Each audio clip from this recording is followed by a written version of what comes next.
Quite a bit on the show recently. I've been talking about the stress that I've been experiencing, the burnout, the deep-seated existential dread and frustration with where my life is and where it's going. And we've got an author joining us who's written a book who might be able to help both me and if you're experiencing symptoms like this, perhaps you as well. Brian Solis is the author of Life Scale: How to Live a More Creative, Productive, and Happy Life. Brian, welcome to the Damage Report. Hey, thank you so much. We're glad to have you on. So give us an idea of your mission when you set out to write this book. What was the problem that you were hoping to help solve? Yeah, well, I was trying to write my next book and I couldn't because I couldn't get to the depths of creativity that I used to, the focus, the creativity, and I don't know, just struggling, stress, anxiety, self-esteem. And I just decided to do all of the research to figure out what was going on because I didn't want to chalk it up to writer's block. And it turns out that our relationship with these things, they have dark effects and they make you kind of focus more on the shallows. They make your body speed up. They make your brain speed up. It's producing all these different chemicals inside of us that none of us were really told this is what's happening. And it sort of like creates a relationship or a dependency, not unlike substance abuse. And once I got to the heart of that matter, I figured I was going to need a solution because there's certainly not a lot of talk about what to do about it. So some of what you described there, the body and brain speeding up, sounds, at least on a shallow level, like it would be a good thing. I'm assuming that it's not. And it sounds like as you were doing this research, you found that you were being affected by these addiction-like symptoms when it comes to devices, I assume? Yeah, I mean, it's super ironic because my day job as an analyst that studies disruptive technologies. I've been studying this stuff for almost 20 years. And to be affected by the stuff that I've been tracking and monitoring and sort of finding ways to use in business and industry and education, and then find that I was affected by this. And so then I thought, if I'm affected by it, then what's it doing to everyone? And that's when I realized I had to stop everything that I was doing and get to the bottom of it and then find a solution. And just a long story short, it's bigger than we realize. It's pushing us in new directions that we don't even realize, step by step, day by day. And once you get so far away from what your center of reference was, who you were before all of this stuff, you're now a completely new person living different things with all kinds of aspirations that aren't even real, friends that aren't even real, sharing experiences that aren't even lasting. And they all become sort of these standards of newfound success that aren't even making us happy. You know, it's interesting. So you're describing something that I think is probably true of you, seems true of me, that we can think back to a time before we had these devices on us constantly and all of that. But I am curious, I don't know if this maybe was a part of your research. What about the generation that's so young that they didn't have a time that they can remember where they weren't constantly, able to access this sort of information? Do you think that that's a different sort of problem, or can it be cured in the same sort of way?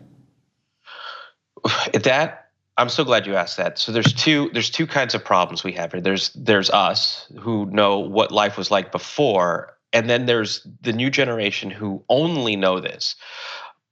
In that regard, things like anxiety, depression, self-esteem issues, learning disabilities, those things are just now starting to come to light, but they're super pronounced that we're not even giving, like, our doctors, our psychiatrists, our health and wellness communities aren't even prepared to deal with what's happening on this front. So both are issues that we have to deal with, but they need different solutions. And the thing that scares me the most, I have two little girls. The thing that scares me the most on the younger generation side is that parents, teachers, doctors, everybody is just, they don't realize the problem. In fact, a lot of them are perpetuating the problem. They're putting iPhones and iPads in their hands to kind of keep them busy while adults do other things. It's time for a lot of us to just kind of wake up and realize that really at the core of this isn't just about turning your phones off or deleting apps. I'm not going to. I need this. It's a matter of actually understanding what's happening and then taking a mindful and an intentional approach about how you're going to use this stuff in ways that make you happier and more productive, more creative, whatever it is. But that takes a human journey, a real honest look inside to figure out, hey, what is success? What is happiness? Why did I let myself get so distracted by these things? Why am I letting other people's lives dictate how I should feel or how I should live? And then taking control in a much more human way that says, hey, I'm taking control of my life. I am in the driver's seat, and this is how I'm going to use technology. And you guys can follow me if you want, but at the end of the day, I'm done playing this game. You know, it's interesting because I was going to ask if I'm trying to get an idea of how complex the solution might be. I mean, some people are responding to the sorts of stresses that you're talking about by not having a phone or something like that, like actually ridding themselves of some of the devices themselves, and you're implying that that's not necessary or not the solution. But what about people who are opting out of things like Facebook or Twitter? Is that the solution, or do you think that people should be willing to stay engaged on some level with these sorts of potential distractions and stresses, but to go about their day-to-day interaction with them in a different sort of way? Good question.